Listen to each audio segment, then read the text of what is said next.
Hey, what's up everyone? So in this video we are going to discuss how to use coupon codes on the Google Play Store for the Samsung Galaxy Watch 4 or any other Wear OS smartwatch.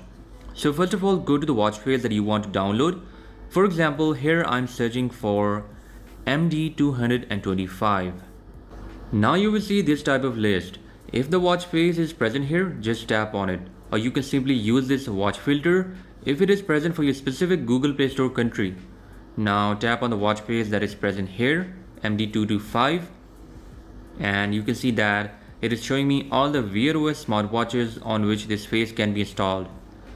Now copy the code, which is the coupon code for the watch face, and then again you have to go back to the Google Play Store.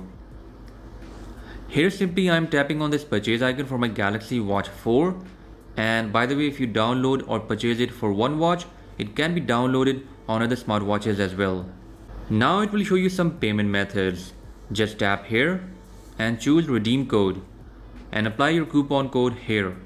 So that's it. Now the watch face will be installed on your smartwatch. Okay, so for a lot of people there is a glitch in the Google Play Store where the watch face will show that it is not compatible with any device just here. Also, if the watch face is taking a lot longer to install from Play Store, you can use this method as well. Simply tap on these three dots present at the top right. Now copy the link and paste it on your web browser. You can use any web browser. Here I'm using Google Chrome. It will take you to the web version of Google Play Store.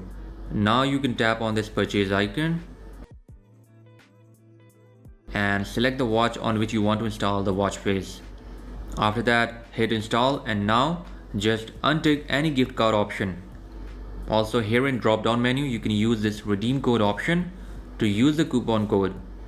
Once again, copy your code and paste it here after copying it from any notepad. So that's it. Now it will ask for password of your Google account. You can enter that, and now the watch face will be installed on your watch. The benefit of this method is that here we can install the watch face in few seconds, whereas the Play Store takes a bit longer and often it shows many errors. So guys, that was about it for today's episode. I hope you liked it, and I'll catch you guys in the next one. Until then, bye bye.